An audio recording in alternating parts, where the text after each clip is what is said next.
परास्त करने में सक्षम थे। संगीत भगवान राम को वीणा और बांसुरी जैसे वाद्य यंत्रों को बजाने में विशेषज्ञ कहा जाता था। नृत्य भगवान राम को नृत्य के विभिन्न रूपों में कुशल माना जाता था, जिसमें शास्त्रीय भारतीय नृत्य रूप भरतनाट्यम भी शामिल है।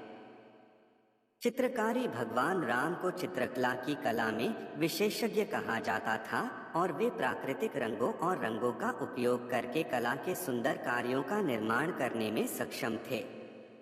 मूर्तिकला भगवान राम को मूर्तिकला की कला में भी कुशल कहा जाता था और वे जटिल मूर्तियों और नक्काशियों को बनाने में सक्षम थे। ज्योतिष माना जाता है कि भगवान राम को ज्योतिष की गहरी समझ थी और वे इस ज्ञान का उपयोग अपने कार्यों और निर्णयों का मार्गदर्शन करने में सक्षम थे। दर्शन शास्त्र भगवान राम को वेदांत और योग सहित दर्शन के विभिन्न विद्यालयों के जानकार भी कहा जाता था। राजनीति भगवान राम एक बुद्धिमान और न्यायप्रिय शासक थे और अपने प्रशासनिक कौशल और नेतृत्व गुणों के लिए जाने जाते थे। चिकित्सा माना जाता है कि भगवान राम को पारंपरिक भारतीय चिकित्सा प्रणाली आयुर्वेद का ज्ञान था।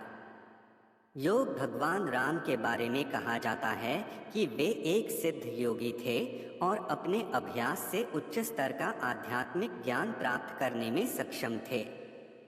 यह ध्यान रखना महत्वपूर्ण है कि यह सूची संपूर्ण नहीं है और विभिन्न व्याख्याओं और परंपराओं के आधार पर भिन्न हो सकती है। में दी गई जानकारी धार्मिक मान्यताओं और लोक आस्थाओं पर आधारित है। इसका कोई भी वैज्ञानिक प्रमाण नहीं है। इसे लोगों की सामान्य रुचि को ध्यान में रखते हुए यहाँ प्रस्तुत किया गया है। पूरा वीडियो देखने के लिए दिल की गहराई से शुक्रिया, धन्यवाद।